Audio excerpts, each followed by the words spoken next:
안녕하세요. 좋은 생각으로 생각의 힘을 축적해가는 제인톤입니다.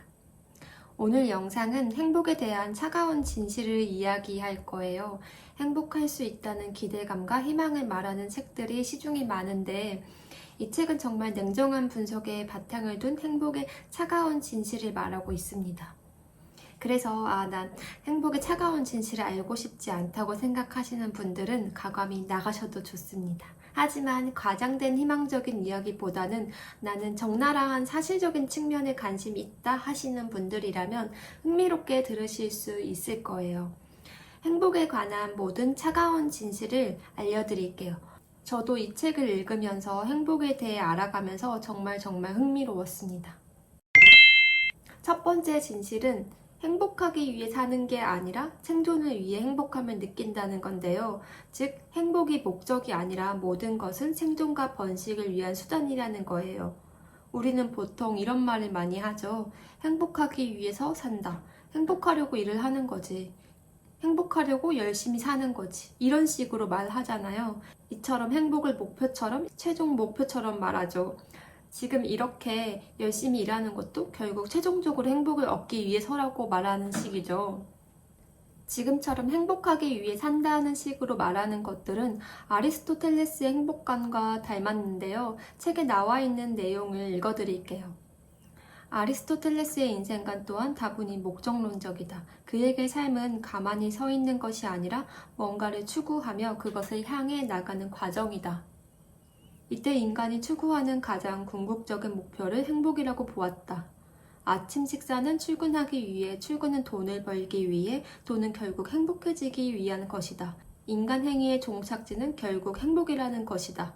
그래서 그는 행복을 최고의 선이라고 했다. 이렇게 세상 만사를 어떤 원인이나 목적과 결부시켜서 생각하는 관점을 철학에서는 목적론이라고 해요. 이 목적론적 사고의 원조가 바로 아리스토텔레스입니다. 우리가 평소에 말하는 행복하기 위해 산다는 아리스토텔레스의 관점으로 보면 행복이 목표이고 모든 행위는 행복을 달성하기 위한 수단이 되는 거죠. 즉, 우리가 열심히 일하는 것도 일상에서 보내는 시간들도 다 행복을 쟁취하기 위한 과정 혹은 수단이 되는 거예요. 하지만 진화론의 관점에서는 이 행복을 다르게 보고 있어요. 그리고 이 생각들이 진실과 더 가깝습니다. 진화론 코스에서 보게 되는 행복은 그동안 우리에게 익숙했던 모습과는 전혀 다른데요. 결론부터 말하자면 인간은 행복해지기 위해 태어난 것이 아니라 생존을 위해서 만들어진 동물이라는 거예요.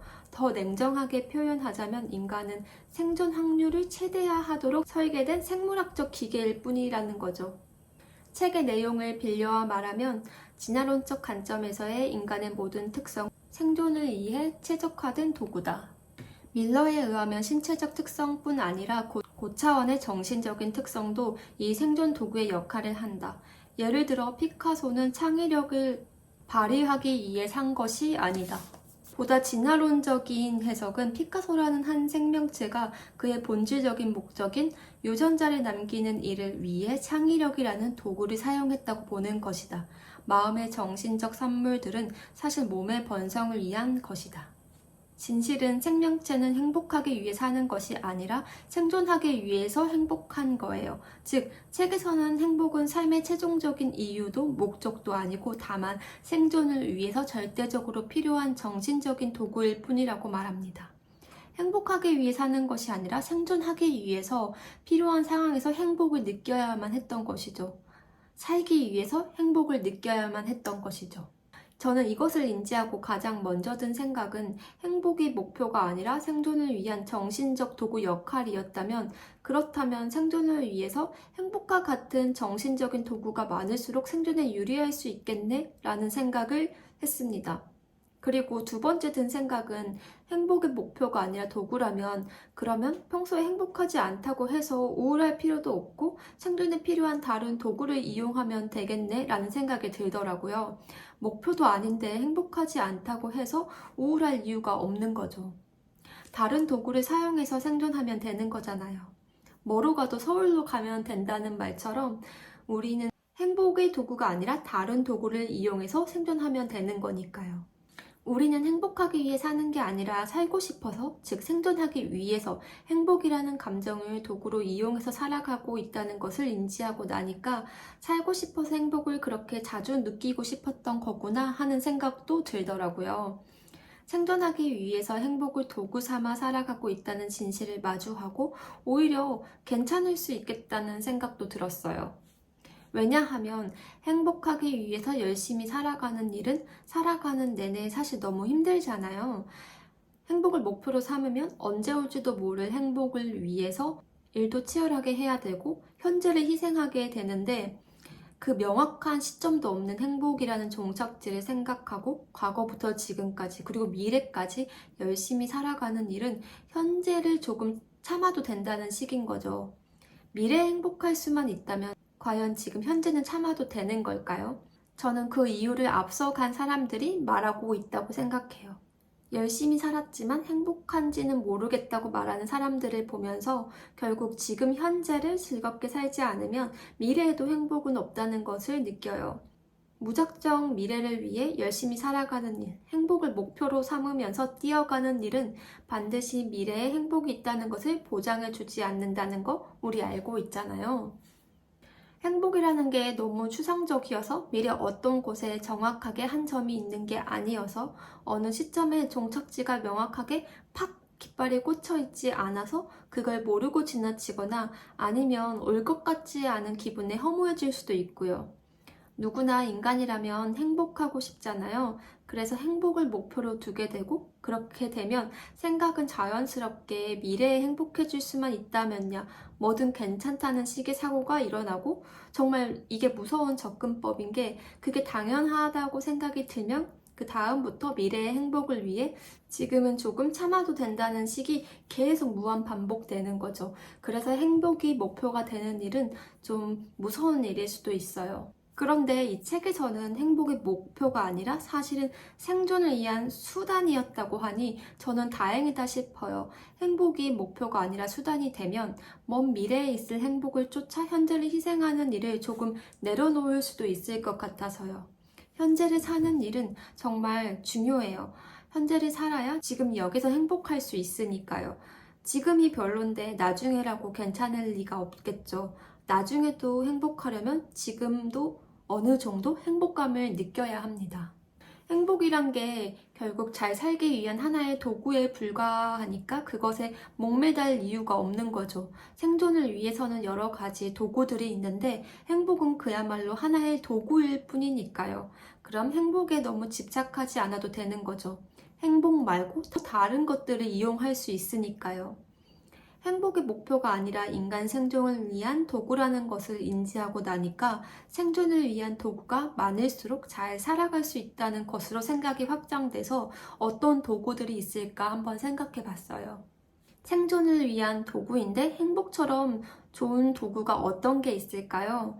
일단 떠오르는 대로 도구들을 적어 봤는데 제가 생각한 것들은 평온함, 편안함, 무탈함, 열정, 의지, 창의, 동기부여, 감사함, 만족함, 몰입, 집중, 충만함, 감탄, 신선한 충격, 깨어있음, 경험, 희열, 성취감, 뿌듯함, 자신감, 공감, 이해, 수용, 인정, 이런 것들이 있더라고요.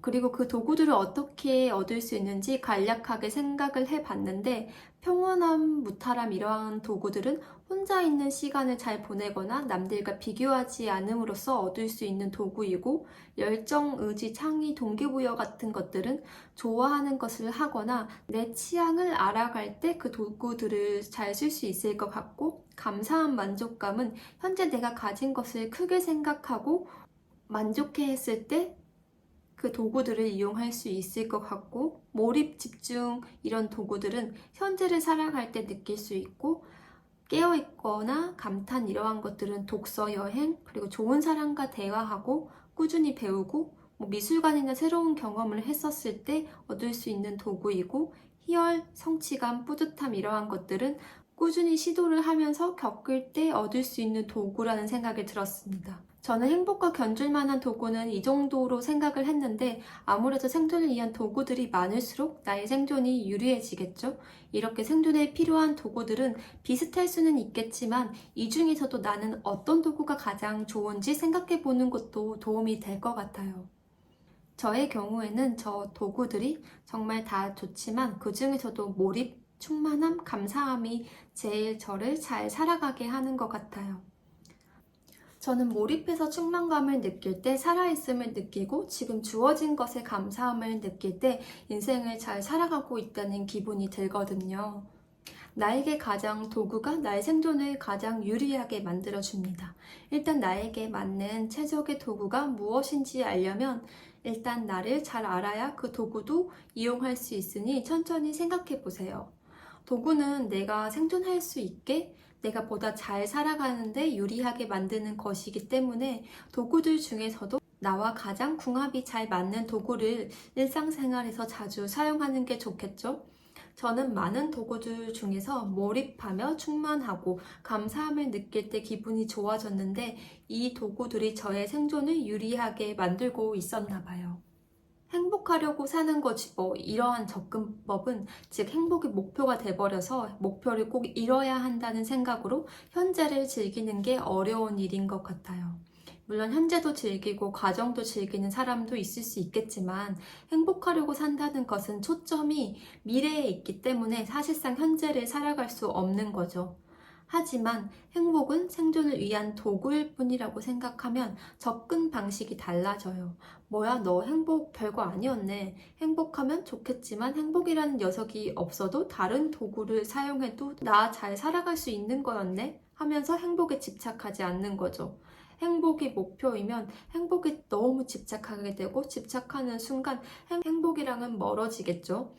그런데 행복 말고 다른 도구인 무탈함이라는 도구가 있다는 것을 내가 인지했었을 때 행복한 감정이 올라오지 않아도 오늘 하루 무탈해서 너무 좋다라는 마음으로 오늘 하루를 잘 살았구나 이렇게 생각할 수 있겠죠.